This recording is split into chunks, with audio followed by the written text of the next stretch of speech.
नमस्कार दर्शकों, जेके प्राइम में आपका स्वागत है और मैं हूं विनोद कुमार। दर्शकों, आज फिर हम लॉकडाउन की चर्चा करेंगे और लॉकडाउन 5, हालांकि आधिकारिक तौर पर केंद्र सरकार की तरफ से ऐसा कुछ घोषणा नहीं है कि लॉकडाउन 5 कब से और कैसा स्वरूप होगा, उसका कैसा रूप होगा, लेकिन सच्चाई ये है कि चर्चा ज़रूर शुरू हो गई है।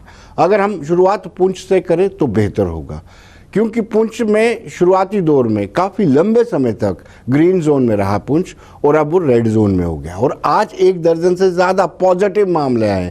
तो आप अंदाज़ा लगा सकते हैं एक ग्रीन जोन का रेड जोन में तब्दील होना तो कहीं ना कहीं गलती एडमिनिस्ट्रेशन के पार्ट पर भी रही होगी और कहीं ना कहीं गलती नागरिकों के पार्ट पर भी रही होगी।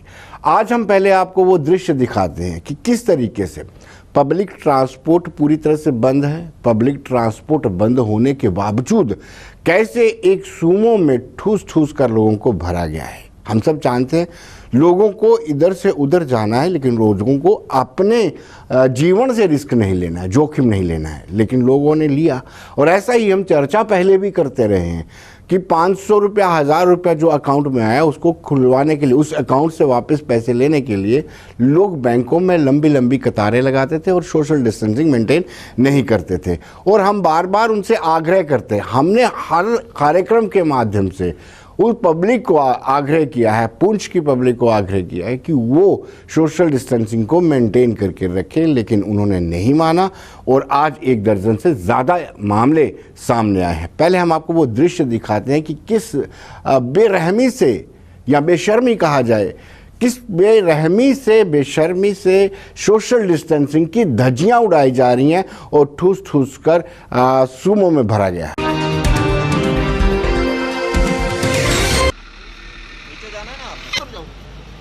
गाड़ी निकलने दो, गाड़ी है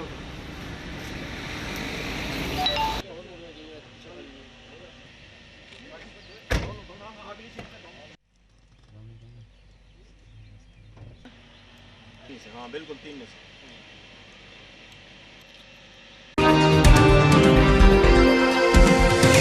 दर्शकों, हमने एक ट्रैफिक अधिकारी से भी बातचीत की, सब इंस्पेक्टर से बातचीत की। आइए देखते हैं उनका क्या कहना है। हालांकि एक कोशिश की जा रही है कि ऐसी पब्लिक ट्रांसपोर्ट जो प्रतिबंध होने के बावजूद भी चल रहे हैं उनके खिलाफ सख्त से कार्रवाई हो, ऐसा किया भी जा रहा है। लेकिन देखिए कितना बेरहमी से, आप कहेंगे कितना अनफॉर्चुनेट है, कितना दुर्भाग्यपूर्ण है कि लोग बात मानने को तैयार नहीं। पैसेंजर्स लाते हैं सिटी के अंदर और वापस इनको कैरी करके ले जाते हैं और ओवरलोड कम से कम 15-20 लोग ये छत पे लाद के वापस चले जाते हैं। हमें ये सूचना मिली थी तो कल, जैसा कि कल शाम को यही गाड़ी है 8470, इसने कल सवारी लोड की और छत लद के यहाँ से गया है डोकड़ी की तरफ। तो हमें रात को पता, लेट आवर्स में पता चला है। तो आज सुबह हमने तकरीबन 7 बजे सिविल कपड़ों में यहाँ बनपत के पास हमने नाका लगाया है और ये गाड़ी यहाँ अभी आई है थोड़ी देर। इसने कम से कम 15-16 लोग पैसेंजर्स लोड किए हुए हैं, पीछे छत भी लदा हुआ है। तो इसको हमने पकड़ा है इस वक्त और इसको हमने अभी सीज़ किया है। मतलब ये गाड़ी जो है इसके साथ हम इसको सीज़ कर रहे हैं गाड़ी को। तो उसके बाद ये जो पैसेंजर्स लोड किए हैं, हमने इनसे भी रिक्वेस्ट करना चाहते हैं आपके माध्यम से कि आप ये इन गाड़ियों पे ओवरलोड मत चलें, सिटी की तरफ मत अंदर आएँ, क्योंकि सिटी में कुछ एरिया रेड जोन करार दिए गए हैं तो कोरोना वायरस की वजह से। तो इन लोगों से हम आपके माध्यम से रिक्वेस्ट करना चाहते हैं कि आप अपने घरों में बैठें, गाड़ियों में सफ़र ना करें। दर्शकों, पुंछ के लोगों को इस चीज़ का एहसास हो गया है कि गलती उन्होंने की है, उनकी गलती का खामियाजा आम लोगों को भुगतना पड़ रहा है। और यही एक कारण है कि अब वो कहते हैं कि लॉकडाउन 5 आए, ज़रूर आए और साथ ही साथ सख्ती से इसको अमल में लाया जाए। क्योंकि पहले भी मैंने आपसे बताया कि पुंछ लंबे समय तक कोई भी पॉजिटिव केस पुंछ में नहीं आया था। एक पॉजिटिव केस पुंछ में आया था, वो पुंछ का बाशिंदा ज़रूर था, लेकिन पॉजिटिव मामला जो है वो कश्मीर में आया था। उसको बाकायदा डिप्टी कमिश्नर ने प्रेस कॉन्फ्रेंस या उसको रेक्टिफाई भी किया था कि ये पुंछ में मामला नहीं है, ये कश्मीर में। लेकिन उसके बाद जब आवाम ने सही तरीके से इसको फॉलो नहीं किया, सोशल डिस्टेंसिंग को, लॉकडाउन को, उसके बाद मामले पॉजिटिव आना शुरू हो गए। अब लोग चाहते हैं कि कहीं ना कहीं सख्ती से लॉकडाउन को अमल में लाया जाए। अभी तक पुंछ में जो है कोरोना वायरस के पॉजिटिव केस जो है 24 आज की डेट में पता नहीं और कितने आते हैं, लेकिन खुदा न खास्ता इनमें से सारे लोग एसिम्टोमेटिक हैं, इनको किसी को परेशानी। लेकिन अगर इनमें से किसी को परेशानी होती है तो हमारे पास कम से कम पुंछ में इंफ्रास्ट्रक्चर नहीं है कि इनको तिब्बी सहूलियात जो है फराहम की जाए। इसलिए मैं लोगों से आपके मीडियम से गुजारिश करता हूँ कि आप अपने घरों में रहिए, सोशल डिस्टेंस बना के रखिए। अब पुंछ में जो है ये रेड जोन जो है मैक्सिमम जो गाँव है और 1-2 मोहल्ले हमारे रेड जोन में आ गए। मेहरबानी करके अपने घरों से बाहर मत। उनकी जहाँ तक बात है तो आज भी वज़ीर-ए-आज़म हिंद जनाब नरेंद्र मोदी साहब ने वज़ीर दाखिला जनाब अमित शाह साहब से मुलाकात की है और ये तबादला ख्याल हुआ है, क्योंकि 31 को लॉकडाउन 4 जो है वो ख़त्म हो रहा है और लॉकडाउन 5 की तैयारियां जो हैं, हम नहीं कह सकते कि ये उठेगा, तैयारियां जो हैं वो जारी हैं। तो ऐसा लगता है कि होगा। तो जिस तरीके से केसेस पूरे हिंदुस्तान के साथ साथ ज़िला पुंछ में भी बढ़ रहे हैं, तो ये लाजमी है कि लॉकडाउन जो 5 है उसका नफाज अमल में लाना। दर्शकों, पुंछ मुगल रोड से भी लोग आते हैं और पुंछ वाले लोग बाहर जाकर के भी अपने लोगों को ला रहे हैं, लेकिन उनको होम क्वारंटीन किया जाता है। अब पब्लिक ये चाहती है कि उनको एडमिनिस्ट्रेटिव क्वारंटीन किया जाए, जो सरकार की तरफ से किया जाता है, ताकि इस तरह के मामले ना बढ़ सके। पुलिस और सिविल एडमिनिस्ट्रेशन जो है अपना काम अच्छे से कर रही है। जो SOPs उन्होंने जारी की हैं, जो भी एडवाइजरी उन्होंने जारी की है, पब्लिक को चाहिए कि वो उन पे पूरा उनको जो है फॉलो करे। लेकिन जहाँ तक देखने को मिलता है कि जो लोग पुंछ से परमिशन लेके रेड जोन एरिया में गए थे किसी भी काम से, चाहे वो अपने किसी पेरेंट्स को लाने के लिए गए थे या किसी डेयर वंस को लाने के लिए गए थे, वो जब वापस आते हैं ना तो वो होम क्वारंटीन में बैठते हैं, ना ही उनको एडमिनिस्ट्रेटिव क्वारंटीन में भेजा जाता है। कहीं ना कहीं ये लापरवाही है, जिसकी वजह से कल जो है सबसे ज़्यादा केस पुंछ के अंदर जो है हमें पॉजिटिव देखने को मिले हैं। और एडमिनिस्ट्रेशन को ये चाहिए कि जो लोग बाहर से आते हैं उनको होम क्वारंटीन ना करें, बल्कि उनको जो है एडमिनिस्ट्रेटिव क्वारंटीन में रखें, ताकि जो है ये वबा जो है ज़्यादा ना फैले। और अब दर्शकों, मेंढर में भी ये कहा गया कि इसका पालन जो है सख्ती से किया जाए, और लोग चाहते हैं, मेंढर में वक्तन लोगों ने ये डिमांड की है कि वहाँ पर जो लॉकडाउन है उसको सख्ती से अमल में लाया जाए और सोशल डिस्टेंसिंग को पूरी तरह से मेंटेन किया जाए। कल जैसे हमारा लॉकडाउन 4 जो है वो समाप्त होने जा रहा है, तो मेरी इनसे ये गुजारिश रहेगी कि लॉकडाउन को आगे बढ़ाया जाए, ताकि कोविड-19 को जो है कोविड-19 से हम इसे अच्छे तरीके से लड़ा जाए और इस बीमारी से हम निजात हासिल करें। उसके बाद में मैं पूरी पब्लिक से ये गुजारिश करना चाहूँगा कि गवर्नमेंट की डायरेक्शन के मुताबिक, जो गवर्नमेंट की डायरेक्शन आती हैं समय समय पर आते हैं, और जिला तरक्याती कमिश्नर पुंछ जनाब राहुल यादव साहब जो है वो अपने हुक्म जारी करते हैं, लेटर निकालते हैं, जारी करते हैं। वो क्या इसके लिए जो है मैं आम पब्लिक से ये गुजारिश करना चाहता हूँ कि गवर्नमेंट का और इंतजामिया, मेंढर का और डिस्ट्रिक्ट एडमिनिस्ट्रेशन का भरपूर साथ दिया जाए और लॉकडाउन का पालन किया जाए। 5वां फेज है हमारा। जैसे हमारे 4 फेज पहले निकले हैं लॉकडाउन के, तो उसमें तो बड़ी ज़बरदस्त तरीके से जो है इंतज़ामिया ने काम किया है, और मैं दाद देता हूँ इंतज़ामिया को, और हमें फ़ख्र भी है अपनी इंतज़ामिया पर। मेरी डिस्ट्रिक्ट इंतज़ामिया के जो जितने भी लोग हैं, तहसील इंतज़ामिया के लोग हैं, और मेरे जो है वो डीप मतलब ये हमारे DM साहब के जो हैं, वो जिस तरीके से आदेश जारी हुए, जिस तरह से सरकार ने किए, उन्होंने तुरंत जो है उस पर जो उनको अमली जामा पहनाया और बड़े ज़बरदस्त तरीके से काम किया है चारों फेज में। अब मेरी गुजारिश रहेगी, मेरी तरफ से तजवीज़ यही रहेगी सरकार को भी और डिस्ट्रिक्ट मजिस्ट्रेट साहब को भी, कि जनाब 5वां जो हमारा फेस है, 5वें मरहले में भी सख्ती से काम लीजिए। एक बार देखिए, आपने 4 मरहले में सख्ती से काम लिया, तब तक जो है वो यहाँ पे वायरस जो था वो बहुत कम था। अब जो केसेस ये बढ़ रहे हैं, ये तशवाइश से तशवीश बात हो गई है, केसेस बढ़ रहे हैं, लिहाजा फ़ौरन इस पर जो है हम अपनी तरफ से पूरा तावन देंगे, हमारा पूरा सहयोग होगा। मेरी सरकार से भी ये अपील है और मेरी DM साहब से भी ये अपील है कि इसको सख्ती से लिया जाए, क्योंकि अब ये सिस्टम जो है वो मेंढर के अंदर भी शुरू हो गया, पुंछ के अंदर भी शुरू हो गया, सुरनकोट के अंदर भी शुरू हो गया है। अब हमें बड़ी चिंता है कि हम सुरक्षित अब नहीं रहेंगे। मेरी अपनी पूरी आवाम से भी, पुंछ रजौरी की आवाम से भी पुरजोर अपील होगी कि खुदा के लिए आप आगे आइए, फ्रंट लाइन वर्कर बनिए, और सबसे बड़ा जिसे कहते हैं ना भाई जिहाद करना, सबसे बड़ा काम जो है, सबसे बड़ा जिहाद ही है कि इंसान की जान बचाना। इसलिए आप आइए, आप फ्रंट लाइन वर्करों की लाइन में आइए और काम कीजिए। इंतज़ामिया से मिलकर दोनों हाथ से ताली बजती है। अगर हम इंतज़ामिया को देखते रहेंगे, हम घर में बैठे रहेंगे, काम नहीं बनेगा, नहीं चलेगा। इंतज़ामिया के साथ हमें मिलना होगा। और मेरी पूरी एसोसिएशन से मेरी ये आज अपील होगी कि भाई आप इंतज़ामिया का साथ दें और इंतज़ामिया के साथ चलें, ताकि हम इसमें किसी हद तक कामयाब हो सकें। दर्शकों, अब हम आपको भद्रवा लिए चलते हैं। भद्रवा के लोगों का कहना है कि भद्रवा लंबे समय से ग्रीन जोन में है।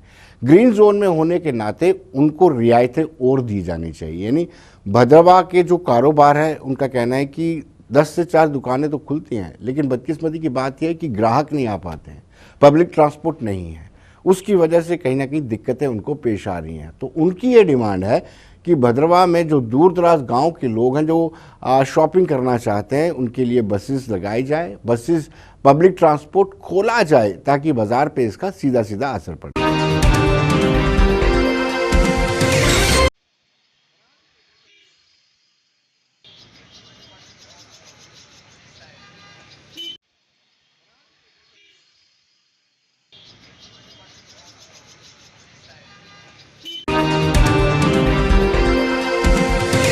चाहते हैं कि कम से कम टी स्टॉल वालों का उनके लिए कुछ न कुछ राहत तो मिलनी चाहिए, क्योंकि 2.5 महीने से हम लगभग बंद हैं और कम से कम कुछ न कुछ तो हमें इसके बारे में मिलना चाहिए। तो हम चाहते हैं कि मोदी जी तो खुद चाय वाले रहे हैं, उनको तो ज़्यादा एक्सपीरियंस है, तो इसलिए कम से कम चाय वालों के लिए कोई अलग सा पैकेज का ऐलान करें, क्योंकि हम लगभग 2-2.5 महीने से बिल्कुल मुकम्मल बंद हैं। हमारे घर चलाने बहुत मुश्किल है, क्योंकि हम छोटे चाय वाले हैं, दिन को कमाकर हम शाम का अपना घर चला लेते थे। इसलिए हम अपील करते हैं मोदी जी से कि हमारे लिए कोई इस पैकेज का कोई ऐलान करें। पहले से ही सबसे ज़्यादा जो फाकामरी का शिकार हो रहा है बिजनेसमैन ही हो रहा है। तो अगर ये फिर से लगता है तो मुझे लगता है कि बहुत बड़ी दुश्वारियों का सामना करना पड़ेगा, काफ़ी मुसीबतों से गुजरना पड़ेगा। हम लोगों को खाने के लिए घर में कुछ नहीं रहा है, जितना था हमारी जो राशें थी, लोन लिए हुए थे, ऑलरेडी पेंडिंग पड़े हुए हैं। अगर ये फिर से हो जाता तो हमें सबसे ज़्यादा नुकसान होगा। मैं आपके चैनल से माध्यम से कहना चाहता हूँ, गवर्नमेंट से अपील करना चाहता हूँ कि कुछ ना कुछ हमारे जो बिजनेसमैन हैं, ट्रांसपोर्टेशन है, खासकर 2 चीज़ें हैं, इनमें कोई ना कोई रिलीफ मिले। दर्शकों, पब्लिक ट्रांसपोर्ट नहीं चलने के कारण छोटे कारोबारियों को नुकसान हो रहा है और उनका ये मानना है कि पब्लिक ट्रांसपोर्ट चलाया जाए। अगर ग्रीन जोन में है भद्रवा तो इसका लाभ जरूर भद्रवा के लोगों को मिलना चाहिए और छोटे कारोबारी जो सफ़र कर रहे हैं उनको राहत दी जाए। पहली बार यहाँ पर जनता कर्फ्यू प्रधानमंत्री ने कहा तो लोगों ने उसका पालन किया और उसको कामयाब किया। उसके बाद लॉकडाउन फर्स्ट हुआ, जिसकी ज़रूरत थी वो भी लोगों ने उसका पालन किया और कामयाब किया। होते होते अभी तक 4 लॉकडाउन का फेस आया है। अब 5वां लॉकडाउन जो हो रहा है, मैं समझता हूँ हमने हमेशा इसका समर्थन किया है। खासकर एज ए बिजनेसमैन हमारी दुकानें भी बंद रही, खासकर जो छोटा तबके के दुकानदार हैं उनको काफ़ी ज़्यादा नुकसान हुआ। मैं समझता हूँ कि सरकार को ऐसी कोई प्लानिंग करनी पड़ेगी, ऐसी कोई चीज़ सामने लानी पड़ेगी जिससे जो तबका, जो गरीब तबका, वो ख़राब ना हो जाए। और जो हमारे यहाँ पर जो दुकानदार हैं उनका काफ़ी ज़्यादा नुकसान हुआ। और ख़ासकर जो ये लोग हैं, जो ड्राइवर तबका है, वो मुसलसल 3 महीनों से फाका कशी का शिकार हो रहे हैं। मैं समझता हूँ अगर प्रधानमंत्री को कोई यहाँ पर डिसीजन लॉकडाउन 5 का लेना है तो उसे सोच समझ के लेना होगा कि जहाँ पर ग्रीन जोन है, खासकर जैसे हमारा चिनाब रीजन की बात है, खास भद्रवा उसमें आता है, डोडा उसमें आता है, तो इस रामबन में केसेस है वहाँ पर रखा जाए और इस जोनों को फ्री किया जाए, ताकि यहाँ पर जो कारोबार जो है लोगों का होता रहे। और हिंदुस्तान भर में जहाँ भी ग्रीन जोन है उन्हें छूट दी जाए और कारोबार पहले की तरह होना चाहे। अब वक्त ऐसा आया है कि लोग फाका कशी का शिकार हो रहे हैं, खासकर जो बिजनेसमैन है वो तबाही के रास्ते पे जा रहे हैं।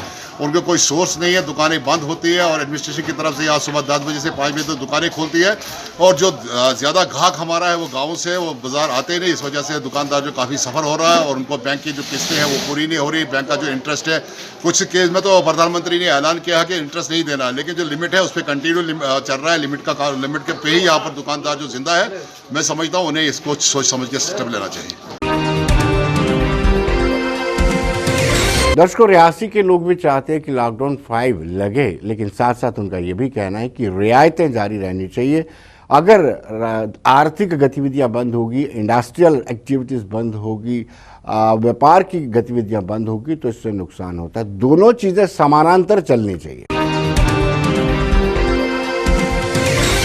हम चाहते हैं कि अगर इस लॉकडाउन को आगे बढ़ाती है सरकार, तो हम ये चाहते हैं कि डिस्ट्रिक्ट रियासी के अंदर ये जिस तरह की बंदिशें आज की तारीख में हैं, इनको रिलैक्सेशंस कुछ ज़्यादा दी जानी चाहिए, ताकि लोग अपना रूटीन का कुछ काम भी करें।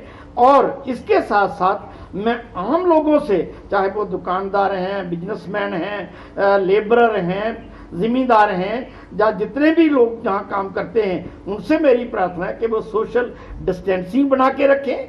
लेकिन जहाँ तक इकॉनमी का ताल्लुक है, टोटल इस वक्त जो डीरेल हो गई है, उसको लाइन पर लाने के लिए पूरी एक्टिविटीज़ को चलना चाहिए। ये मेरी डिस्ट्रिक्ट एडमिनिस्ट्रेशन से, सरकार से और एलजी साहब से मेरी प्रार्थना है। 5 आने वाला है, जैसे अभी ट्रांसपोर्टर जो बंद हैं, ज़रूरतमंद चीज़ें जो लोगों को नहीं मिल रही हैं वो मिलनी चाहिए। और जहाँ तक मेरे हिसाब से जो रियासी का जैसे ग्राम मोड़ के छोटे मोटे कारोबार हैं जो खुलने चाहिए।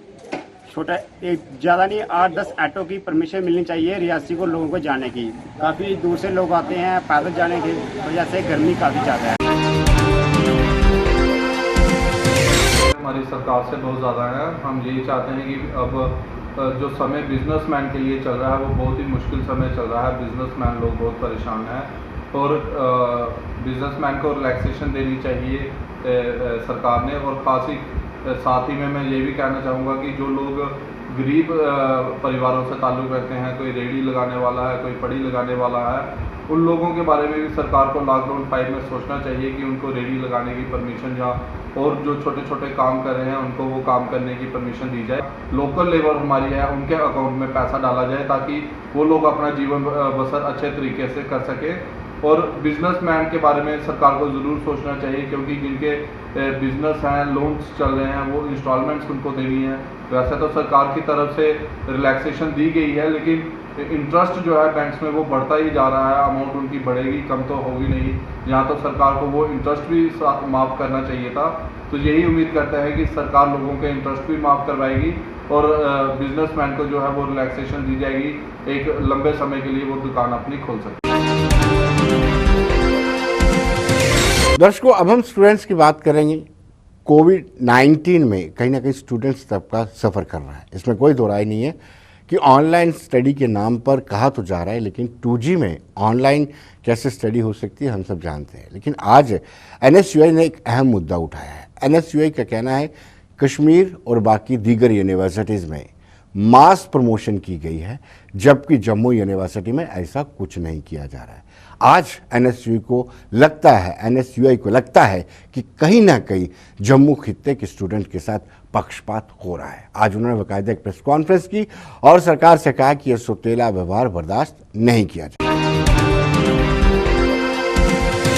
पूछना चाहते हैं कि अगर ऑल ओवर इंडिया सभी को मास प्रमोशन दी जा रही है, IIT कानपुर को दी जा रही है, IIT बॉम्बे को दी जा रही है, अगर कश्मीर यूनिवर्सिटी को, एक हमारी UT एक है, हम लोग यहाँ पे 1 नेशन 1 रूल की बात करते हैं, लेकिन यहाँ पे 1 UT 1 रूल भी नहीं चल पा रहा। KU वालों को बिना कुछ मांगे, डिमांड की, उनको चुपचाप मास प्रमोशन दे दी गई, लेकिन जम्मू के बच्चों ने कौन से पाप किए हैं? हम लोग ये पूछना चाहते हैं।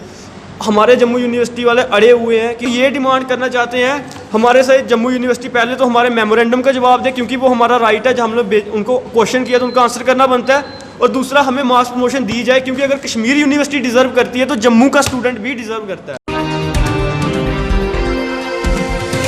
अखिल भारतीय विद्यार्थी परिषद ने भी आज अपनी गतिविधियां शुरू की। अखिल भारतीय विद्यार्थी परिषद ने गांधीनगर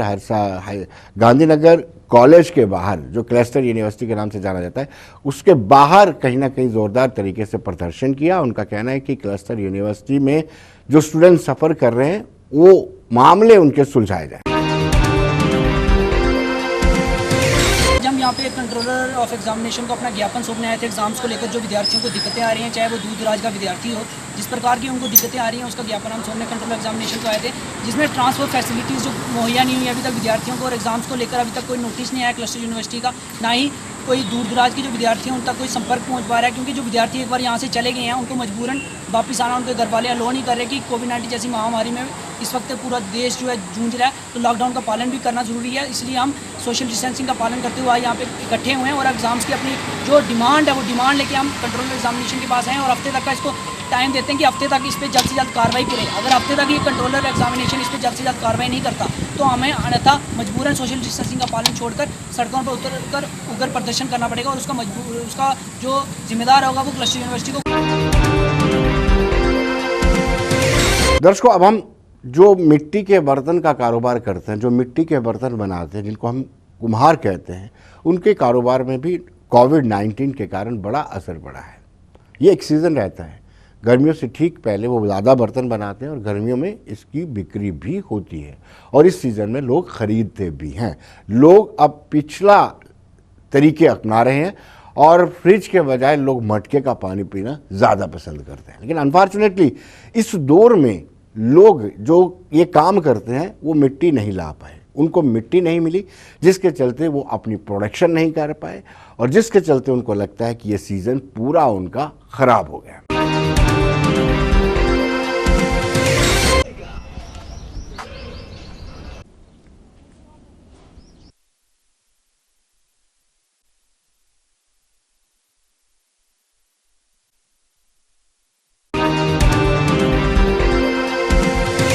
देखो, ये हमारा जो सीज़न था तकरीबन मार्च में या फरवरी लास्ट में हमारा गर्मियों का सीज़न शुरू हो जाता है और मार्च में ही ये लॉकडाउन हो गया था। तो उसके कारण हमारा जो पूरे वर्षों में एक साल भर हम इंतज़ार करते हैं कि गर्मी का मौसम आएगा तो अपने परिवार के लालन पालन के लिए 4 पैसे कमाएंगे।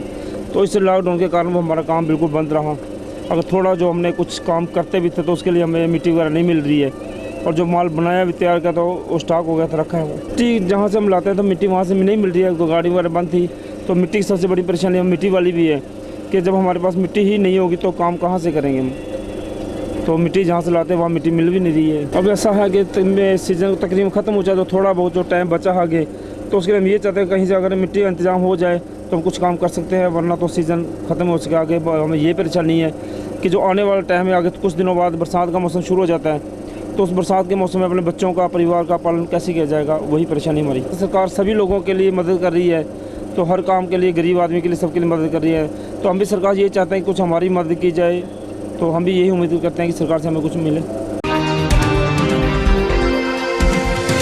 देखिए, उन लोगों का ये कहना है कि एक तो आग जलाने के लिए जो बुरादे का इस्तेमाल किया जाता है वो बुरादा उनको अवेलेबल नहीं हुआ क्योंकि आरे बंद होने के कारण वो अवेलेबल नहीं हुआ। दूसरा, पहले ही मैंने आपको बताया कि मिट्टी उनको नहीं मिल पाई, ट्रॉली बंद की हुई है, कोई ट्रॉली शहर के भीतर अंदर नहीं आ सकती है। तो कहीं ना कहीं उनको लगता है कि उनका जीविका पूरी तरह इन पर निर्भर है। उसके बावजूद भी कहीं ना कहीं अब वो डिमांड ये भी कर रहे हैं कि सरकार थोड़ी माली मदद भी उनकी करे। भट्टी एक ही लग रही है, नहीं गोटा मिलता, नहीं बंटी मिलती है, नहीं गोटा नहीं मिलती। हाँ, बड़ी परेशानी आई है इस साल। पहली भट्टी लगाते थे, 3 भट्टी लगा चलती थी इस सीजन में। हाँ, अब का एक भट्टी मुश्किल पूरी हो रही है, एक भट्टी भी नहीं चल रही। मिट्टी नहीं। हाँ, मिट्टी है ही नहीं बालन है, नहीं मिट्टी है, बुरा नहीं है, कैसे चलाएंगे फिर तो दिक्कत है। सीजन लगा ही नहीं इस साल, मिट्टी नहीं आ रही है, खाने का ही पूरा नहीं हो रहा है। कोई किस तरह चलेगा, वो कोई मुसीबत हो जाएगी और क्या है, बच्चा पालना ही भारी हो जाएगा और क्या है। दर्शकों, उन्होंने आर्थिक पैकेज की बात की कि केंद्र सरकार ने और राज्य सरकार ने दोनों ने ही आर्थिक पैकेज दिया, लेकिन उनमें इस व्यवसाय को जोड़ा नहीं गया है। उन्होंने कहा कि सरकार इनकी तरफ भी ध्यान दे और इनको भी कहीं ना कहीं मुआवजा मुहैया कराया जाए। लॉकडाउन में हमें दिक्कतें बड़ी आई है। मिट्टी के बर्तन बनाने के लिए मिट्टी ही नहीं है, बर्तन कहाँ से बनाएंगे जब मिट्टी नहीं है। तो बर्तन ये गागरा बनाते हैं, इधर 10-20 नग बनाते हैं, उसके बाद बस बड़ी मुश्किल से ये काम हो रहा है। और लॉकडाउन में ये बिक भी नहीं रहा है। हम सरकार से हाथ जोड़ के यही कह रहे हैं, तो हमें मिट्टी का कुछ जुगाड़ करो हमारे लिए। हम मिट्टी के लिए बड़े ज़्यादा परेशान हैं। कुछ नहीं, राशन पानी बस एक ही बारी आई थी हमें पूछने के लिए, उसके बाद हमें कोई नहीं, अपनी मुश्किल से घर का खर्चा चल रहा है। तो दर्शकों, अब हम प्रिंटिंग प्रेस की बात करेंगे। प्रिंटिंग प्रेस का भी धंधा चौपट पड़ा हुआ है। पिछले 2.5 महीनों से लोकल प्रिंटिंग नहीं हो पाई है, जिसके चलते कहीं ना कहीं बहुत सारे परिवार इस प्रिंटिंग प्रेस से जुड़े हुए हैं, उनको भी दिक्कतों का सामना करना पड़ रहा है। पहले तो आपको बता दूं कि शादियों के ही कार्ड या विजिटिंग कार्ड बनाने में ही काफ़ी रोज़गार उनका चल पड़ता था, लेकिन अब शादियां भी नहीं हो रही हैं। शादियां हो भी रही हैं तो सीमित लोगों को ले जाया जा रहा है, जिसमें वो 3-4 कार्ड छपवाते हैं, उसकी औपचारिकता पूरी की जाती है जो डिप्टी कमिश्नर के ऑफिस में दी जाने होते हैं। तो कहीं ना कहीं ये कारोबार पूरी तरह धराशायी हो गया है।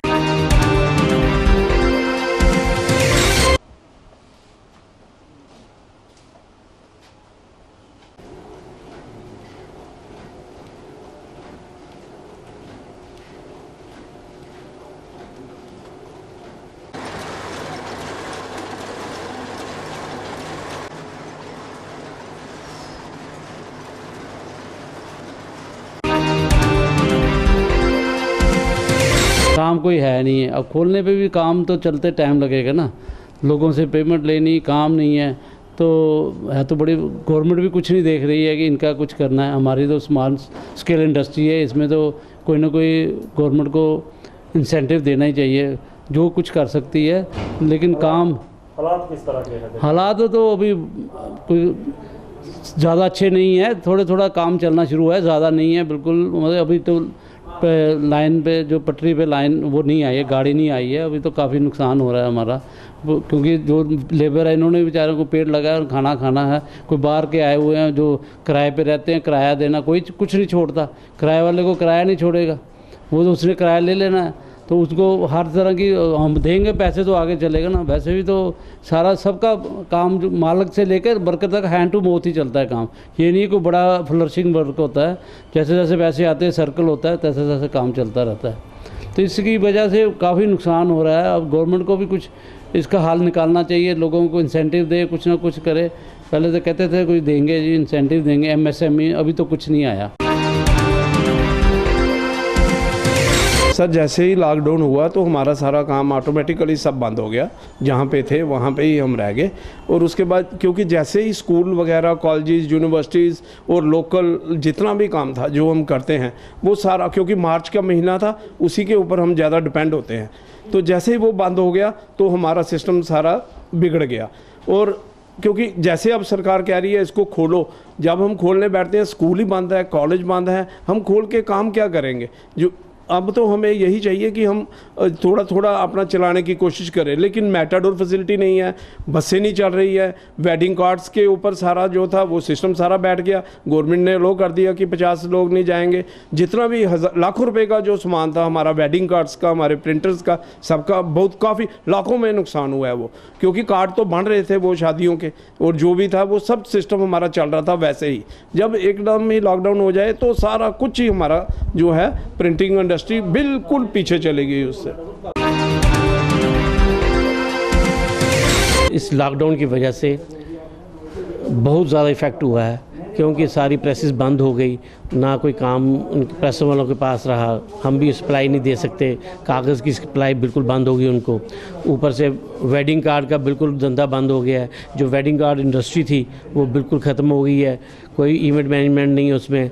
और इसमें सबसे ज़्यादा कोई अप्रॉक्सीमेटली वो 45,000 करोड़ का नुकसान जो है पूरे हिंदुस्तान में सिर्फ वेडिंग के इंडस्ट्री के ऊपर ही था, जिससे वेडिंग कार्ड्स का बिल्कुल धंधा, जो हमने कुछ वेडिंग कार्ड्स जो लॉकडाउन से पहले भी हमने बुक किए थे वो भी नहीं उठाए जा रहे। और जो हमारी लेबर है, जो हमारे इसमें वेडिंग कार्ड में बॉक्सेस बनाती है या प्रेजेंटेशंस हैं इसमें वेडिंग कार्ड्स में, वो बिल्कुल ही बंद हो गई हैं। हज़ारों लेबर अनएम्प्लॉयड हो गई इससे। अब बिल्कुल कोई काम नहीं रहा उनके पास। अब 50 से ज़्यादा मैरिज नहीं अटेंड कर सकता, ना कोई कार्ड बनवाएगा, बिल्कुल वेडिंग इंडस्ट्री जो है ज़ीरो पे आ गई है। लाखों रुपए का जो आउटस्टैंडिंग है वो ना ही हम कलेक्ट कर सक रहे हैं और ना ही आगे भुगतान कर सकेंगे। बेसिकली जितनी भी ये इंडस्ट्री है इसके मुतालिक वो सारी बंद हो गई है। दूसरा पेपर इंडस्ट्री भी देखो आज कॉलेज यूनिवर्सिटी सब बंद है। जितनी देर तक ये चीज़ें खुलेंगी नहीं उतनी देर पेपर इंडस्ट्री का बिल्कुल ही हम चलने का हम सोच भी नहीं सकते। जब तक ये चलेगा नहीं उतनी देर तक कोई भी कारोबार हम सही तरह से रोड पे आकर चलेगा नहीं है। तो दर्शकों, आज के कार्यक्रम में बस इतना ही। कल फिर होगी मुलाकात। मुझे और मेरी पूरी टीम को दीजिए इजाज़त। नमस्कार।